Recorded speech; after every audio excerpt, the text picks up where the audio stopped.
కాంగ్రెస్ సర్కార్ తీరుపై మాజీ ఎమ్మెల్యే దివాకర్ రావు మండిపడ్డారు. రేవంత్ పాలనలో రైతులు అష్ట కష్టాలు పడుతున్నారని నిప్పులు చెరిగారు. ఆరుగాలం కష్టపడి పండించిన పంటను అమ్ముకోవడానికి అన్నదాతలు నానా తంటాడు పడాల్సి వస్తుందని ఆవేదన వ్యక్తం చేశారు. రైతులు రేయనక పగలనక కష్టపడి పండించిన పంట కొనే దిక్కు లేకుండా పోయిందన్నారు. మంచిర్యాల జిల్లా గుల్లకోట గ్రామంలో ధాన్యం కొనుగోలు కేంద్రాన్ని దివాకర్ రావు పరిశీలించారు. రైతులకు ఎలాంటి ఇబ్బందులు లేకుండా ధాన్యం కొనుగోలు వేగవంతం చేయాలని డిమాండ్ చేశారు. లేక చెరువులలో మట్టి ఇవ్వకుండా తెలంగాణ రాకముందు చాలా తక్కువ పంట పండిన సందర్భాలు. నేను 99 గెలిచినప్పుడు మొత్తము మంచిర్యాల నియోజకవర్గంలో 3 కొనుగోలు కేంద్రాలు, ఒకటి మంచిర్యాల, ఒకటేమో లక్ష్మీపేట, ఒకటేమో దండపల్లి. ఇవాళ మన మంచిర్యాల నియోజకవర్గంలో దాదాపు ఈ ప్రభుత్వం వచ్చిన 14 నుంచి నేను కూడా 103 ఇప్పుడైతే 100 పైన కొనుగోలు కేంద్రాలు.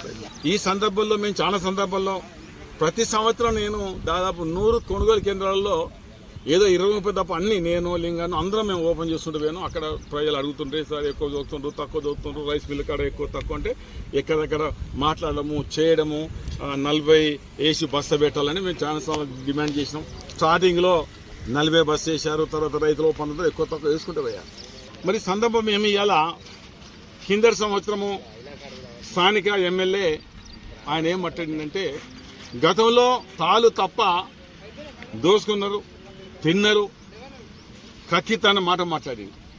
మరి ఇలా 42 ఒక 40 కిలోల బస్తకు 42 స్వయంగా పెడుతున్నారు. ఇక 42 అంటే 40 కిలోలు, 80 కిలోలకు 4, ఇంటికి 5 కిలోలకు బస్త మీద ఇవాళ చూస్తుంది. ఇవాళ గుల్లకోట సెంటర్లో 5 కిలోలు, క్వింటల్కి 5 కిలోలు అంటే అది ఇక్కడికి మట్టికి 5 కిలోలు.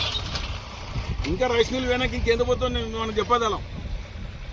అంతకుముందు విమర్శించిన వ్యక్తి జిల్లా తాళు తప్ప దోసుకున్నారు అనే వ్యక్తి మరి ఇవాళ ఈ 2 కిలో అంటే క్వింటల్కి 5 కిలోలు ఎవరు దోసుకుంటున్నారు? దీనికి స్థానిక ఎమ్మెల్యే ప్రేమ్ సాగర్ స్వయంగా దీన్ని సమాధానం చెప్పాలి. మేము స్వయంగా చూసాం 42 పెడుతున్నాం ఇక్కడ.